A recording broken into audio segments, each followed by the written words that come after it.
বরিশালে হাফ ভাড়া নিয়ে শিক্ষার্থীদের সঙ্গে বাস শ্রমিকদের সংঘর্ষ হয়েছে। এতে দুপক্ষের অন্তত 40 জন আহত হয়েছেন। বেশ কিছু বাস ভাঙচুর করা হয়েছে বলে দাবি মালিক ও শ্রমিকদের। এই ঘটনার জন্য শিক্ষার্থী ও শ্রমিকরা পরস্পরকে দায়ী করেছেন। 2 ঘন্টা সড়ক অবরোধ করে রাখেন বিক্ষুব্ধরা। পরে পুলিশ ও সেনাবাহিনী পরিস্থিতি নিয়ন্ত্রণে আনে। বরিশাল বিএম কলেজের এক ছাত্র বরিশালের হিজলা উপজেলা থেকে বাসে করে শহরের নথুল্লাবাদ যাচ্ছিলেন।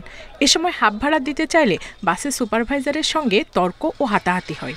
সন্ধ্যায় এ খবর পেয়ে বাস টার্মিনালে অন্য শিক্ষার্থীরা জড়ো হলে পরিবহন শ্রমিকদের সঙ্গে সংঘর্ষ হয়। এ সময় বেশ কিছু বাস ভাঙচুর করা ও আগুন দেওয়া হয় একটিতে। পরে ফায়ার সার্ভিস তা নিয়ন্ত্রণে আনে।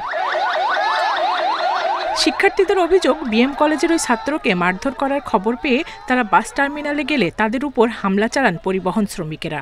শিক্ষার্থীদেরকে দেখলে তারা অতর্কিত তাদের উপর হামলা চালায়, তাদের সাথে রক চটিয়ে তারা বিভিন্ন রকম তারা কথা বলে, মেয়েদের সাথে তারা বিভিন্ন রকম অশ্লীল ভাষা ব্যবহার করে। রক্ষা করতে আসছি এবং আমার ভাইদেরকে বাঁচাতে আসছি, তারা আমাদের উপর অতর্কিত হামলা চালায় এবং আমাদেরকে আহত করে। জেলা বাস মালিক গ্রুপের সভাপতির দাবি, বিষয়টি সমাধানের চেষ্টা করেছিলেন তারা, কিন্তু হঠাৎ অনেক শিক্ষার্থী একত্র হওয়ায় অপ্রীতিকর ঘটনা ঘটে। তারা ওই লিটন শ্রমিক ইউনিয়নের একে সহ গাড়ি সহ ক্যাম্পাসে নিয়ে যাবে, এইটা নিয়ে শ্রমিকের মধ্যে হয়েছে গেছে গিয়া শ্রমিক ছাত্র গেছে গিয়া এসে গেছে গিয়ে। পরে চিন্তা করলাম তো কোনো নেতৃবৃন্দ বিএম কলেজের থাকলে আমরা সবসময় তো আমরা বসবো, কিন্তু এর মধ্যে হাজার হাজার ছাত্র ঢুকে 2 ঘন্টা গাড়ি ভাঙছে। এদিকে শিক্ষার্থীরা রাস্তা অবরোধ করলে সন্ধ্যা 7টা থেকে 2 ঘন্টা বাস চলাচল বন্ধ থাকে। পরে পুলিশ ও সেনাবাহিনী গিয়ে পরিস্থিতি নিয়ন্ত্রণে আনে।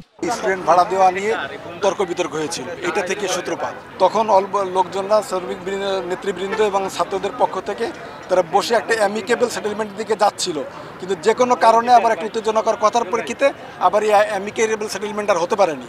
তখন আস্তে আস্তে বেড়ে যায়। নথুল্লাবাদ বাস টার্মিনাল এলাকায় এখনও থমথমে অবস্থা রয়েছে। Independent news.